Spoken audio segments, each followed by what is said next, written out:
31 निमित्त ठाणे शहरातील विविध ठिकाणी विविध कार्यक्रमांचं आयोजन करण्यात आलंय। अशातच ठाणे गुन्हे शाखेला गुप्तदारांकडून मिळालेल्या माहितीनुसार ठाण्यातील घोडबंदर रोड येथे असणाऱ्या एका ठिकाणी रेव पार्टी सुरू असल्याचं समजलं असता त्यांनी त्या ठिकाणी छापा टाकलाय। दरम्यान यावेळी ठाणे गुन्हे शाखेने लाखो रुपये हस्तगत केलेत। विशेष म्हणजे या प्रकरणी 90 पुरुष आणि 5 महिलांना पोलिसांनी अटक केली। त्यांना आज दुपारी ठाणे न्यायालयात हजर करण्यात आले होते। सदरच्या प्रकरणी या पार्टीचं आयोजन करणाऱ्या दोघांना देखील अटक करण्यात आली आहे। या आरोपींची चौकशी सुरू असून पुढील तपास सुरू असल्याचं पोलीस उपायुक्त शिवराज पाटील यांनी सांगितलंय। नूतन वर्षाच्या आगमनाच्या वेळी किंवा 31 डिसेंबरला जे सेलिब्रेशन असतं त्यावेळी अशा प्रकारच्या पार्टीज होत असतात। त्या अनुषंगानं माननीय पोलीस आयुक्त आशुतोष डुमरे सरांनी आदेशित केलं होतं की अशा पद्धतीच्या कुठल्या पार्टीज असतील किंवा ड्रग्ज विक्री असेल किंवा कुठल्याही अवैध प्रकारचे NDPSचे कुठले मटेरियल विक्री होत असेल तर त्याच्यावर कारवाई करणं अपेक्षित आहे। त्या अनुषंगानं ACP डिटेक्शन 1 निलेश सोनवणे यांची आणि सिनियर PI विकास घोडके यांची इन्फॉर्मेशन होती। या एका ठिकाणी आपल्याला कासारवडोलीच्या हद्दीमध्ये अशा प्रकारची रेव पार्टी अरेंज होत आहे आणि त्या अनुषंगानं आम्ही प्लॅन आउट केलं। याच्यामध्ये ॲडिशनल CP क्राईम पंजाबराव उगले सर यांनी याच्यामध्ये मार्गदर्शन केलं। याच्यामध्ये आम्ही जवळजवळ 5 ते 6 टीम तयार केल्या। याच्यामध्ये ACP निलेश सोनवणे, मी स्वतः आणि विकास घोडके, सेंट्रल युनिटचे योगेश आव्हाड, युनिट 2चे सचिन गायकवाड, अशा पूर्ण टीम होत्या आणि आपण त्या ठिकाणी रेव पार्टी ज्या ठिकाणी अरेंज झाली त्या ठिकाणची इन्फॉर्मेशन घेऊन आपण त्या खाडीलगतचा तो एरिया होता आणि एकदम अंधारा असा एरिया होता। तरीही आम्ही प्रॉपर प्लॅनिंग करून त्या ठिकाणी आम्ही ज्यावेळेस रेड आयोजित केली तर त्यावेळेस अंमली पदार्थाची विक्रीसुद्धा त्या ठिकाणी होत होती आणि ऑर्गनायझर होते त्यांनी एका ठिकाणी कन्सॉलिडेट करून त्या ठिकाणी DJ वगैरे अरेंज करून त्या ठिकाणी पार्टी सेलिब्रेशन चालू होतं।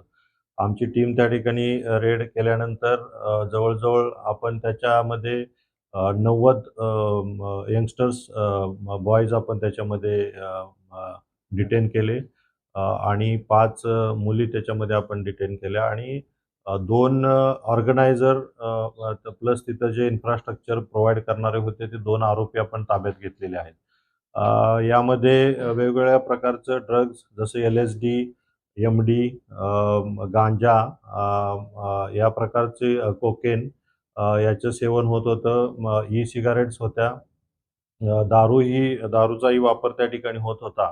तर हे सगळ्या लोकांना आपण ताब्यामध्ये घेऊन आता त्यांच्यावरती आपण रितसर मेडिकल करून याच्यामध्ये आपण कारवाई करत आहोत। मोठ्या प्रमाणात ही कारवाई झालेली आहे आणि याच्यामध्ये आपण जवळजवळ 29 मोटरसायकलही आपण ताब्यात घेतलेल्या आहेत आणि आता त्याच्यामध्ये गुन्हा दाखल करण्यात आलेला आहे आणि त्या अनुषंगानं पुढील NDPSच्या कायद्यान्वये आपण गुन्हा दाखल केलेला आहे। त्या अनुषंगानं आपण पुढेही ह्याच्यामध्ये इन्व्हेस्टिगेशन करतोय की हा जे ऑर्गनायझर आहे त्यांच्या आणखीनही कुठं अशा पार्टी ऑर्गनाइज केलेल्या होत्या का किंवा यांनी जो ड्रग्ज आणलेला आहे तो कुठून आणलेला आहे हे इन्व्हेस्टिगेशन पुढे चालत राहील।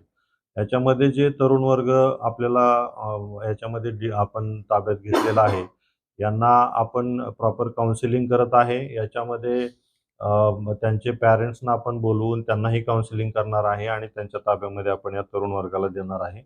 तर आपण हे जे 2023 वर्ष आपण आज संपतंय या अनुषंगाने एक मोठी कारवाई ही ठाणे पोलीस आयुक्तालयामध्ये झालेली आहे। आणखीनही आपण बघत असाल या 3-4 दिवसामध्ये ऑल आउट ऑपरेशन असेल आणि आपल्या वैयक्तिक सेंट्रल खंडणीविरोधी पथकाने सुद्धा याच्यामध्ये अंमली पदार्थ विरोधी कारवाई केलेली आहे। अंमली पदार्थ विरोधी पथकानेही मोठ्या प्रमाणात MD त्या ठिकाणी पकडलेला आहे, युनिट 1 पकडलेला आहे। हे सर्व एकत्र कसे एकाच ठिकाणी जमतात कशा प्रकारे? याच्यामध्ये आपण जे इन्व्हेस्टिगेशन आतापर्यंत झालेलं आहे ऑनलाईन इन्स्टावरती ह्याने जो ऑर्गनायझर आहे याने शेअर केलं होतं एक पेज, आणि हे ऑर्गनाईज कुठं होणार आणि त्याचं टायमिंग वगैरे, आणि त्याच्यानुसार ते कॉन्टॅक्ट करत होते असं समोर येतंय. तरी आता एक्झॅक्टली आपण त्याच्यामध्ये इन्व्हेस्टिगेशनमध्ये आपल्याला समोर येईल की यांनी ऑर्गनाईज कशा पद्धतीनं सगळ्यांशी कॉन्टॅक्ट केलेला आहे. काही लोक पडून गेलेले आहेत. एकदम खाडी शेजारीचा परिसर होता आणि एकदम काळोख होतं, आणि आम्ही ज्यावेळेस एंट्री केली त्या चारी बाजूनं असं कंपाऊंड असा प्रकार नव्हता. परंतु आपण आपल्या सगळ्या टीम त्या ठिकाणी पोहोचल्यानंतर अंधाराचा फायदा घेऊन काही गेलेले आहेत पळून. पण तोही आपल्याला तपासामध्ये जे काही कॉन्टॅक्ट्स याच्यामध्ये झालेले असतील किंवा जे आता ऑर्गनायझर आहेत त्यांच्याकडूनही समजेल की याच्यामध्ये कोण-कोण त्या ठिकाणाहून पळून गेलेलं आहे. सर, पार्टीचं लोकेशन खाडीलगतचं आहे, अंधारा भाग आहे तुम्ही म्हणताय. तर जागेची निवड आरोपींनी कशी केली होती? त्याआधी कोणाशी केलेलं होतं का? आणि कशा पद्धतीनं प्लॅनिंग? जागा मालक समजू शकतो. निश्चित स्वरूपामध्ये राऊत म्हणून जागा मालक आता समोर येत आहेत. त्यांचंही आपण डिटेल घेत आहे, इन्व्हेस्टिगेशनमध्ये समोर येईल. हे ॲक्च्युली आपण जर बघितलं खाडीलगत आहे आणि बाजूला सगळ्या मँग्रोव्ज आणि झाड म्हणजे थोडंफार जंगल टाईप तो एरिया आहे. त्या ठिकाणी असं रेसिडेन्शियल एरिया नाही, परंतु फार्म हाऊस टाईप तिकडं एरिया आहे. जे लोकेशन निवडलं ते रेसिडेन्शियल एरियापासून दूर, माहिती न होता, लोकल पोलिसला माहिती न होता ऑर्गनाईज करणं हा त्याचा उद्देश होता. परंतु आपल्याला इन्फॉर्मेशन ज्या पद्धतीनं मिळाली आणि त्या पद्धतीनं वर्कआउट केलं, त्यानुसार ही कारवाई झालेली आहे. तर ठाणे शहर असेल किंवा लगतच्या इतर परिसर असेल, येऊर असेल किंवा अनेक ठिकाणी विविध ठिकाणी पोलीस कारवाई करत आहे. परंतु अतिशय मोठ्या प्रमाणात कुठेतरी विविध नशेचे पदार्थ जे आहेत ठाणे शहरात येत आहेत किंवा विक्री केले जातात, याकडे कसं बघताय? निश्चित स्वरूपामध्ये आता जो आपण ठाणे शहरच असं म्हणता येत नाही. ठाणे, मुंबई असेल, महाराष्ट्र, दिल्ली आपले सगळे जे काही सिटीज आहेत, कॉस्मो सिटीज आहेत, ड्रगने इन्फेस्टेड आहेत. खूप मोठ्या प्रमाणात तस्करी होत आहे.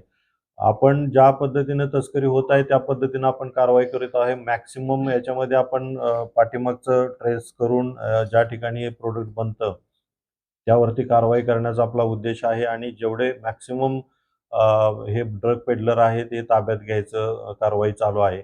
आणि निश्चित स्वरूपामध्ये पोलीस आपल्या पद्धतीनं मोठ्या प्रमाणात काम करत आहे. ठाणे पोलीस आयुक्तालयामध्ये सुद्धा मोठ्या प्रमाणात ही कारवाई होत आहे. इथूनही पुढं होत राहणार.